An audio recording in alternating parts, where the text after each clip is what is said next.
Hi friends, welcome. Um, Glad to have you here, and I really hope this video is helpful. This is to accompany my class on knitting thrummed mittens with Woolsey wool at the shops. So if you're watching this for the first time, what's a thrummed mitten? Here we go. This is a thrummed mitten. Essentially, what we have is a regular knit mitten on the exterior, but you can see these fuzzy little dots here.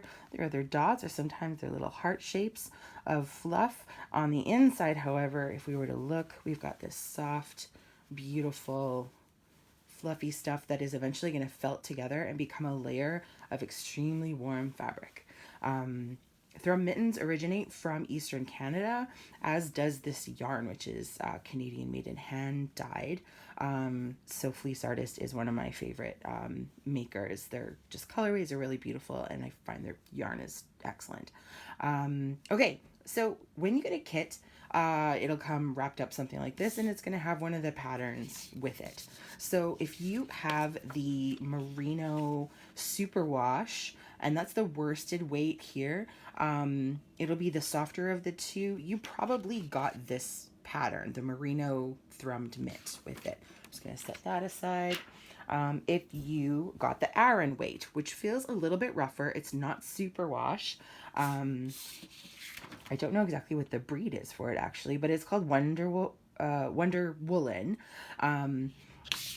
What matters to know is that you've got your mitten, your spun yarn to be knitting your mitten, and then you've got this roving, which is intended to make the thrums on the inside of your mitten. So let's start by taking this apart and making thrums. This has to be wound into a cake. We can do that later, but we're going to deal with the roving. So when you get roving, just unwrap it, and it's going to be twisted up just like your skein of yarn is. And essentially what you want to do is you want to divide this equally in two. Don't ever use scissors. We always want to tear with roving. I know it seems barbaric, but it's actually the best way to treat roving. Now, I find if you want to really even this out between two mittens, because you're like, okay, how do I know that I have enough between two mittens? Use a kitchen scale that weighs in grams. Put this on the scale without the tag and measure the total weight, and then tear it in half and then measure each half to see how even they are. And then you can start making your thrums, and you know you've got like, okay, about 30 grams dedicated to one mitten and 30 grams dedicated to the other mitten. So that's how we want to manage the roving. So what you're going to want to do when you get it, now this is obviously less roving because I've already made one mitten, so this is the other half of my roving. Basically, you want to rip it into kind of rough drafting, and don't be afraid. Just we're going to kind of rip down so we have easier bits to manage. The staple, it appears on this merino for thrumming, seems to be about 5 inches, which is a nice long staple. So you can see how if this were spun or twisted, that would become yarn, but we're going to use it as merino in our project here. So you can see we've got little fibers here, and basically what we want to do is we want to create thrums that are going to become these little fluffy pieces on the inside. I always suggest that people make their thrums first. The reason for this is that you want to get some practice in uniformity and making them all about the same size, about the same thickness, so that you have consistency throughout your project. Also, if you've never made thrums before, it's good to practice and get up some muscle memory for it. So I could draft this a little bit more and take off a piece, and I'm always going to tear here. So how much do I have here? It's probably about 5 inches, maybe 6 inches. If I were to give this a little twist, and really just a gentle twist, this is roughly the same size as the yarn that I'm knitting with, which would be about a worsted. So I don't want to over twist it for my example, because you can twist anything into a fingering weight, but I don't want it too thick and I don't want it too thin. So if you give it a twist and it's looking like a chunky weight, you've got too much roving. But if you're twisting it and it looks like it's just a fingering weight, you don't have enough roving. So now we've got this about 5-6 inch piece. What I do is I wrap it around my fingers because I'm going to create a loop. I like loop thrums. And what I'm doing here, you can see, is I'm going to felt together to keep this as a loop shape. Eventually, I want my thrums to be in a limniscate shape. You can also say this is an infinity or figure eight kind of shape. So I'm also going to push that together. And just by rubbing it between my fingers, I'm going to felt it, not permanently so, but I'm kind of going to encourage it into this shape because that's what I want my thrums to look like. So I'll put that aside and we'll kind of keep working on some thrums here. Now, this is not about having the exact same size for everything, but generally speaking, you want them to be mostly the same weight, mostly the same thickness, but you're always going to have a little bit of variation because that is the nature of yarn crafts. So just draft and rip apart, wrap around the hand there, and then you can just felt that together. And I've got my thrums here. So there we go. That's a beautiful thing. These are so soft and fluffy. I cannot wait to wear these mittens when they're complete. This one's a little bit thicker, so it's thicker and probably longer than I need, so I can probably take away some of this fiber, and don't worry, I can add this to another smaller piece to make it bigger. Here we go. Draft this out a little bit. Okay, if I look at the twist, yeah, that's the right thickness. Wrap it around. Felt that into a little figure eight shape, and there we go. So I can see that, yeah, they're roughly the same. If you've made some that are particularly short, don't worry about it. You don't have to unmake them. Just put them aside and they'll be for your thumb. What I am going to warn you though is that when you're storing your roving, choose a bag, something like a paper bag or a gift bag that you're not using, as well as the thrums when you're making them. Put them somewhere that they're not going to be touched and agitated or rubbed together, because when they do rub together, they are going to felt together, and then you won't have thrums, you'll just have felt, which isn't a bad thing, but it doesn't support our project. So moving on. All right, so we've got some thrums that we've made here, and we're going to move on to getting our mitten on. So this pattern that we're using, okay, I'm going to be honest, I go rogue with this pattern because it offers a few sizes, which is great. A small, a medium, a large, and this one do extra large as well. Maybe not. Yeah, small, medium, large. Okay. So the gauge, like I said on this, you do want to check to make sure you're using the right size needles, but you're really going to have to do a measurement of the circumference of your wrist or the widest part of your hand to find out just exactly how much mitten you need. Obviously you want to allow for some space because you've got this like fluff inside. So on this woolen kit I have for my hands, which are kind of chubby and a little bit short, I have done the medium size, or I've cast on 36 stitches. So I can fit my hands snugly in there, and I do want it to be snug somewhat, but I want enough room to move and I want enough space for all those thrums there. So that's how I determined that. And same with this one on the merino, because the yarn is slightly thinner and my fabric will be a little bit looser. I cast on 40 stitches of the merino on this mitten. And that's how I chose the size. I believe for the merino kit, it offers you 4 sizes. So trial and error, kind of do your best. And if you're making these for someone else, well, lucky them, you should be making these for you. Okay, let's put those aside. There's a lot of ways to cast on for a project, but the cast on you choose has to really depend on the project that you're making. You want a stretchy cast on if you're starting at the cuff of a sleeve, for example, at the cuff of a sock, and certainly for the cuff of a mitten, because you don't want to fight to get that your foot or your hand into that space. So we want to use an appropriate cast on for this project. And I'm going to suggest a long tail cast on. Whenever you're looking at any project that you're knitting with, it's going to tell you which cast on to use. If there are choices, it'll let you know what you could choose from, but generally you want a stretchy cast off. So if you do a back loop cast on or a knitted cast on, this is not going to serve you very well. I'm going to suggest a long tail cast on or a twisted German cast on. You could also do a tubular cast on if you like that style. But I like good old long tail or twisted German. We're going to do a long tail for this one.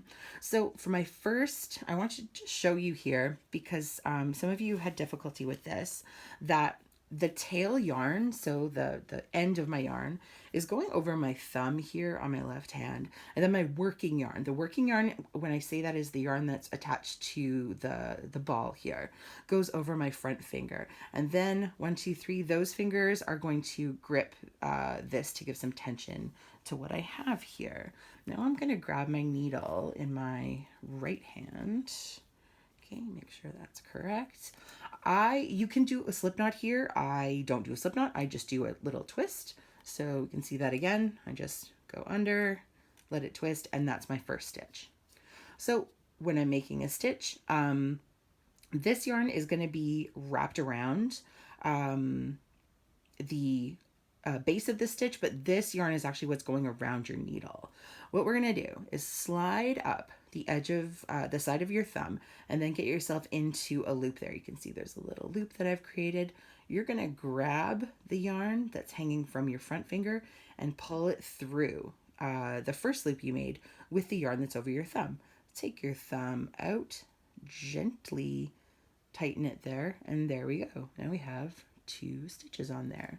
So we'll do this until we've reached our desired stitch count, and then we'll get going with our mitten cuff. So the pattern calls for double pointed needles or for circular needles if you like to do magic loop.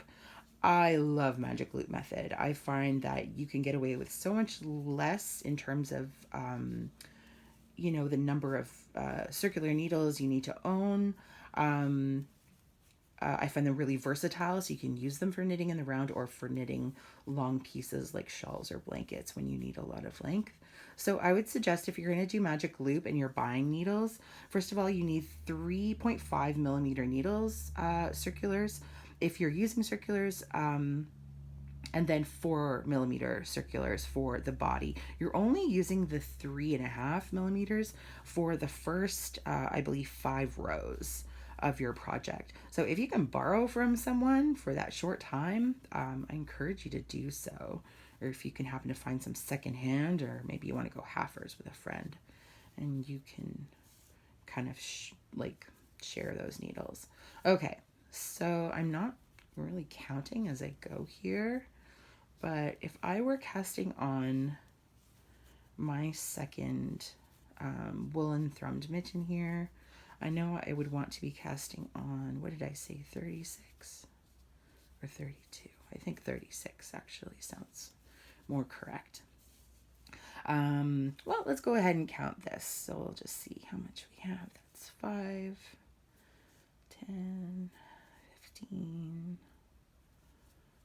20, 25, 30, 36, 37. Oh my gosh, we were so close. Okay, we're going to pop one of those off there.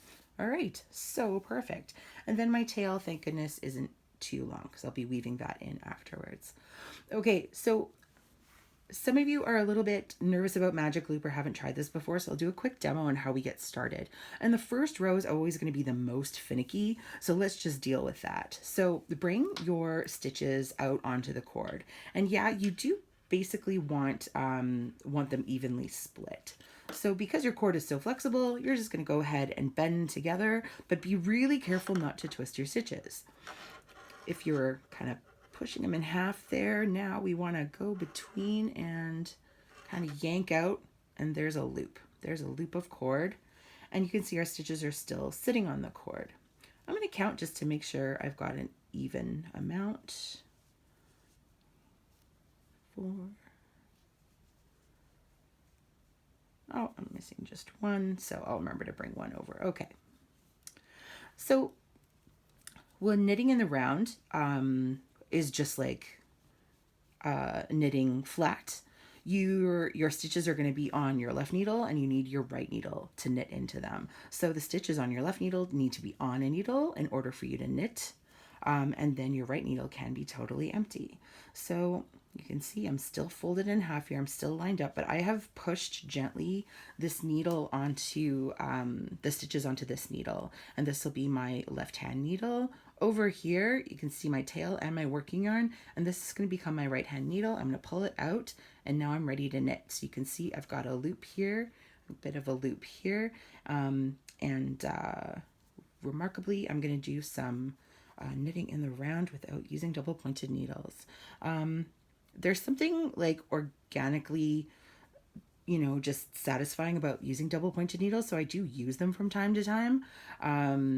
So if that's your jam and that's how you want to knit, then it's totally fine. I don't make rules for these things. Okay, remember when you're knitting, your yarn is always in the back of your work. So let's bring this working yarn just right here. Okay, and I'm a continental knitter, so I'm going to apologize to those of you who can't quite understand. The stitches are constructed the exact same way. So the working yarn is attached to the last stitch that I've knit. So now I want to go in this direction. This is not yet knit. I'm going to put my yarn in behind, yarn over, pull it through, and there's my first knit stitch. Okay, now we're in the round. It is a 1-1 knit purl rib. So the second I'm going to purl, and there we go. Whenever you're working in the round, either in magic loop or DPNs, be sure to give a little tug on the second stitch, not the first, but the second stitch. And this will help you avoid ladders in your work. What I mean by ladders is kind of like that obvious space where you can tell that you are switching from one needle to another. So if you tighten just at the second stitch, it gives a nice, you'll have a much more even, oops, look at that, slipped out there. You'll have a much more even look to it for knitting in the round. All right, notice how I didn't panic there. Okay, so your first row is always going to be a bit fussy, and I find especially when you're working with double pointed, working in the round, this is quite a fussy thing. So here you go. You've got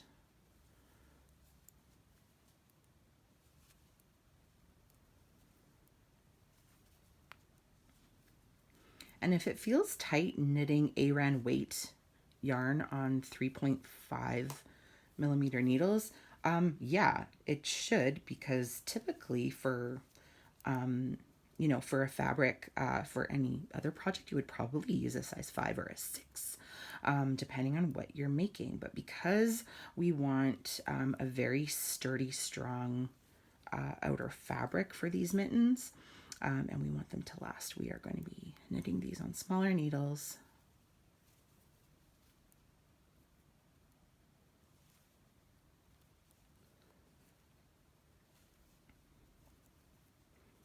Here we go. Okay, there's a purl, so I knew I was one stitch over on that other side. Okay, so I have come to straighten that out, the end of that needle. So now this is empty. So now I have to knit across these unknit stitches here. So let's turn the work over. Okay. Now there's stitches on the cord that I need to knit. I'm going to gently push in the cord and gently push the stitches onto the needle. Some people do this by pulling. I have accidentally pulled my needle out of all of my stitches, and that makes me cry. So I would suggest gently pushing it on until they're sitting nicely on your needle. Now take this back needle.